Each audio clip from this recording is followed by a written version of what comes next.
chers abonnés, et c'est un plaisir de vous retrouver sur notre chaîne YouTube Association Hope and Success. Alors, comme promis, aujourd'hui nous allons aborder une autre discipline de l'éducation, à savoir les mathématiques. Les mathématiques ont plusieurs sous-disciplines, mais aujourd'hui nous allons commencer par la première, à savoir nombre et calcul.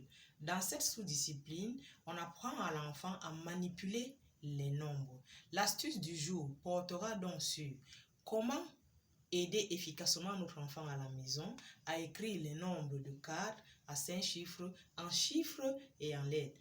Parce que en tant qu'enseignante, j'ai remarqué que si on n'a pas de technique, c'est pas demain la veille qu'on va apprendre à notre enfant à le faire. Alors sans plus attendre, nous allons voir un exemple pratique.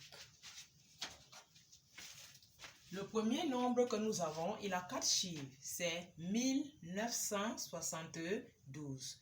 Alors, pour aider l'enfant à écrire cela en lettres, on va découper comme sur l'exemple. Le premier chiffre représente la millième, le deuxième chiffre représente la centaine et les deux derniers représentent la dizaine et l'unité. Pour mieux écrire cela, il commence donc par le dernier chiffre, par le premier chiffre, autant pour moi. Alors, étant donné que c'est 1, il ne va pas écrire 1000. Il va plutôt écrire 1000 parce que c'est 1. Et voilà le 1000 là, ici. Il passe ensuite au deuxième chiffre. On lit ça ainsi. 900. Il écrit 900. Ensuite, il passe aux deux derniers à la fois. 72. Il écrit ici 72. Maintenant, prenons un nombre de 5 chiffres. Il s'agit de 12 520.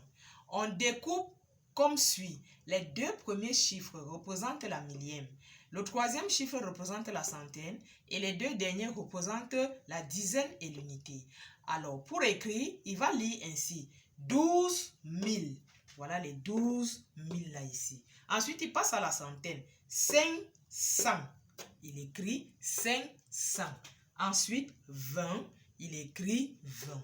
Supposons qu'on lui donne donc maintenant ça en lettres et qu'on lui demande d'écrire ça en chiffres. Nous avons donc 3028.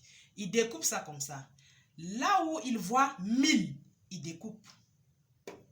Le nombre qu'il entend, c'est 3. Il écrit 3 ici en bas. Ensuite, il passe à la dizaine et à l'unité. Étant donné qu'il n'y a pas la centaine, il va donc passer à la dizaine et à l'unité. Il lit 28. Il écrit les 28 ici en bas. Bon, puisqu'il a entendu 1000, ça ne peut donc pas être 328. Il faut qu'il y ait le 1000 à l'intérieur. Pour qu'il y ait donc le 1000, il manque la centaine. Il va donc remplacer cette centaine par 0. Il met donc le 0 ici et ça va lui donner 3028. Il écrit ici 3028. J'espère donc que vous avez aimé, que vous avez apprécié. Si tel est le cas, n'oubliez pas de vous abonner, de partager et surtout de nous faire part de vos suggestions. Et je vous dis à très bientôt.